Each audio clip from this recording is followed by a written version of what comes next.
À couvert. Des centaines de flèches s'abattent du ciel, tandis qu'un groupe d'ennemis vous talonne. Une immense vague surgit de la mer, et, pour ne rien arranger, vous vous trouvez en plein Moyen-Âge. Certes, se réfugier dans un bunker souterrain serait idéal, mais à cette époque lointaine, de telles constructions n'existaient pas. Les gens élevaient plutôt des forteresses. Ces édifices imposants et robustes offraient un abri sûr où se cacher, repousser les assaillants et attendre la fin des catastrophes naturelles.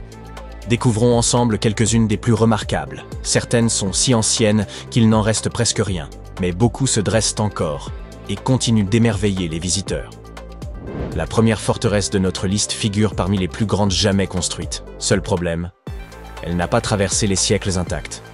L'an passé, des archéologues ont mis au jour, dans les montagnes du Caucase en Géorgie, une forteresse vieille de 3000 ans. Cette structure monumentale, datant de l'âge du bronze, dépassait toutes leurs attentes. Pourtant, en raison de la végétation recouvrant le site, les chercheurs ne saisirent pas immédiatement l'ampleur de leur découverte. Ils comprirent qu'elle était considérable, mais ce n'est qu'avec l'arrivée du froid, lorsque l'herbe disparut, qu'ils réalisèrent que cette chose était 40 fois plus grande qu'anticipé.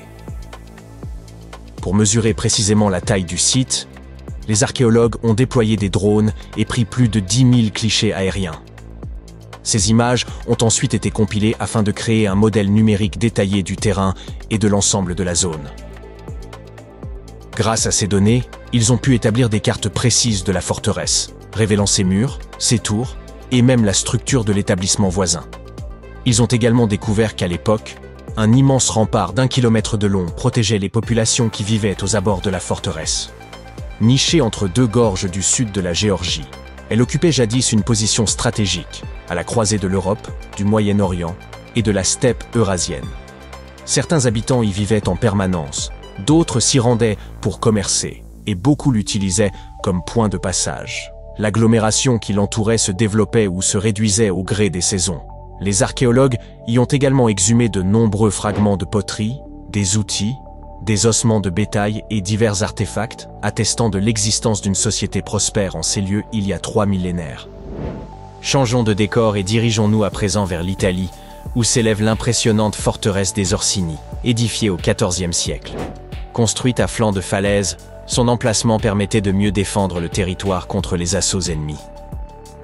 L'ouvrage est splendide, mais songez à l'exploit que représenta sa construction, sans l'aide des technologies modernes. Quelques siècles plus tard, la forteresse fut rénovée.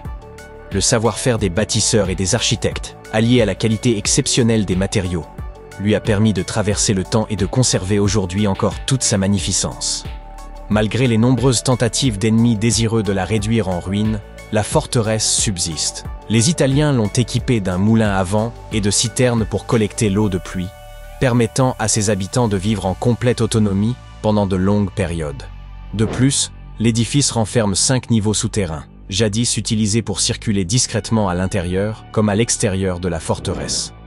Admirez ces majestueuses fortifications dressées à l'extrémité méridionale de la péninsule ibérique. Imaginez l'effort colossal qu'il fallut fournir pour y acheminer les matériaux de construction.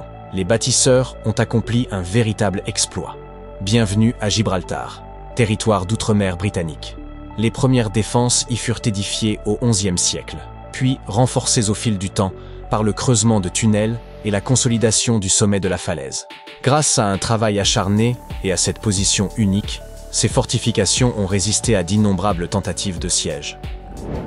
Dirigeons-nous à présent vers l'Inde pour découvrir l'un des plus vastes forts du pays, Chittorgarh.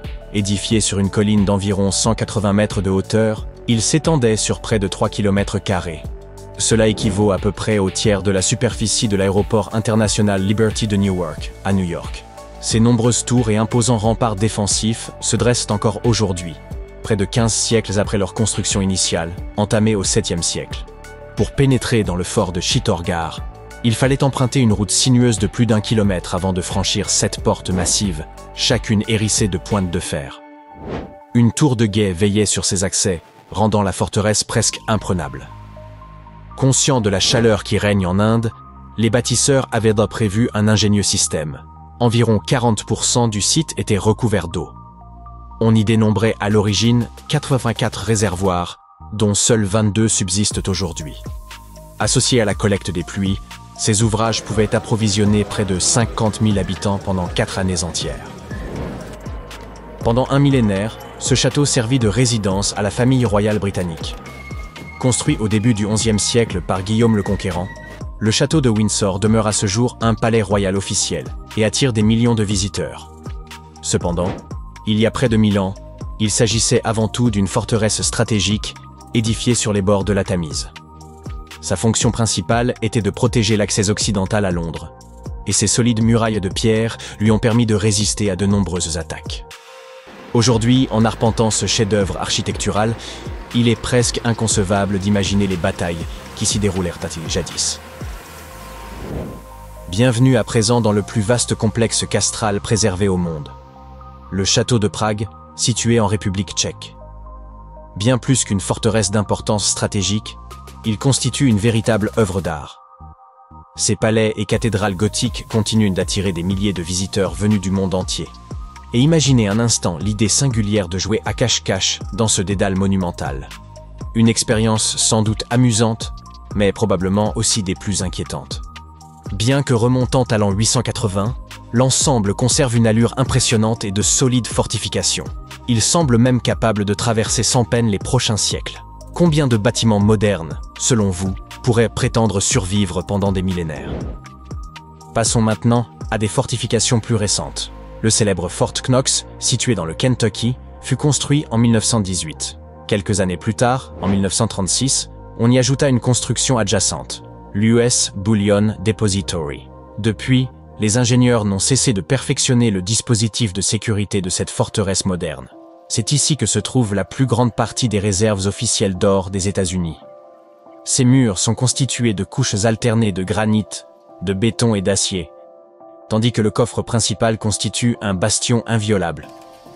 Grâce à une surveillance numérique constante, à des gardes hautement entraînés et aux technologies les plus avancées, Fort Knox figure parmi les forteresses les plus impénétrables au monde, et sans doute le coffre le mieux protégé des États-Unis.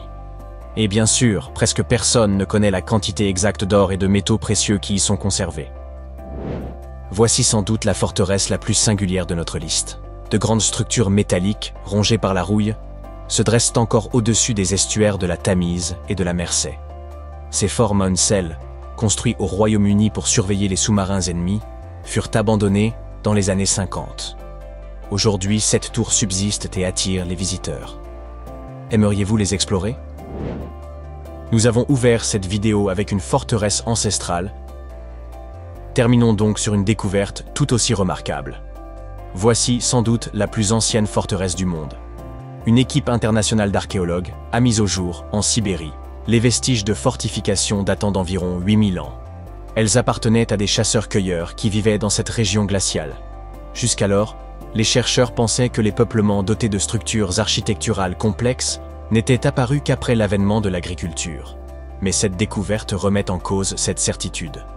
Les habitants de la Sibérie occidentale pêchaient, chassaient l'élan et le cerf, et utilisèrent des lances armées de pointe en pierre ou en os. Ils fabriquaient également des récipients en céramique pour conserver la viande et la graisse. Ils n'avaient ni champs, ni potager, et vivaient essentiellement en nomades. Pourtant, il semble qu'ils savaient déjà s'unir pour ériger de vastes peuplements. À ce jour, une dizaine de sites similaires, datant de la même période néolithique, ont été identifiés dans la région. Mais ne vous imaginez pas que cette forteresse ressemblait à nos châteaux médiévaux. Les gens de l'époque construisaient des huttes en terre battue, dont les murs étaient renforcés de palissades en bois. Mais pourquoi, au juste, ces populations ont-elles choisi d'ériger une forteresse ici? La taïga sibérienne regorge de rivières et de lacs foisonnants de poissons et abrite de nombreux grands animaux. De telles ressources attiraient forcément les convoitises, provoquant des rivalités entre groupes. Pour contrôler ces territoires et favoriser leur expansion, les habitants commencèrent donc à bâtir des structures défensives. Longtemps, les scientifiques avaient pensé que les chasseurs-cueilleurs vivaient sans conflit majeur ni réelle compétition. Or, cette découverte en Sibérie occidentale démontre qu'il y a déjà 8000 ans, les hommes n'étaient pas si différents d'aujourd'hui.